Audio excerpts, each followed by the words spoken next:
ఓం శక్తియే పరాశక్తియే, ఓం శక్తియే ఆది పరాశక్తియే, ఓం శక్తియే మరువూరరసియే, ఓం శక్తియే ఓం వినాయక, ఓం శక్తియే ఓం కామాక్షియే, ఓం శక్తియే ఓం బంగారు కామాక్షియే.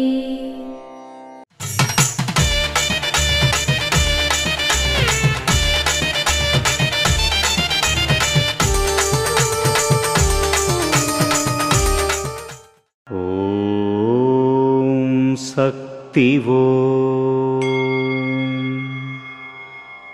ఒక తల్లికి 10 మంది పిల్లలు.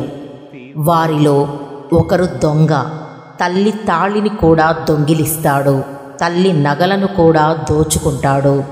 అతనికి మరియు అతనికి జన్మనిచ్చిన తల్లికి సృష్టికర్తను నేనే.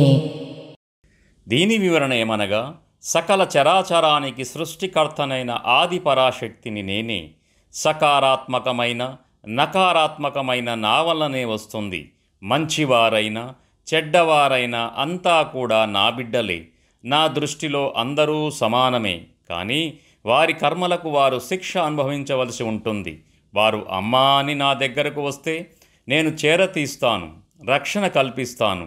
కానీ వారి కర్మలు మాత్రం వారు ఖచ్చితంగా అనుభవించవలసి ఉంటుంది అన్నది ఇక్కడ అమ్మ దైవవాక్కు యొక్క ఉద్దేశం. కాబట్టి మనం ఎప్పుడూ కూడా మంచి ప్రవర్తనతో ఉండాలి అని తెలుసుకోవాలి. ఓం శక్తి. మేల్మరువత్తూర్ ఆదిపరాశక్తి సిద్ధుల పీఠంలో కరువరై సేవ సెప్టెంబర్ 13, 2024 శుక్రవారం టీవీ 65 KU08 మరియు KU139 తిరుత్తని మహిళా మండరాలు మరియు ముక్కిల్ తురైపట్టు సుపాలపట్టు తిరువల్లూర్ కళ్ళకురిచి జిల్లా వారిచే సెప్టెంబర్ 14, 2024 శనివారం MN05 ఆవడి ఉత్తిర చెన్నై వారిచే నిర్వహించబడుతుంది. అమ్మ అనుగ్రహం కావాలి అంటే మన బంగారు అమ్మ తెలుగు యూట్యూబ్ ఛానల్ని తప్పక సబ్స్క్రైబ్ చేసుకోండి. అమ్మ చూపే మార్గాన్ని అనుసరించండి.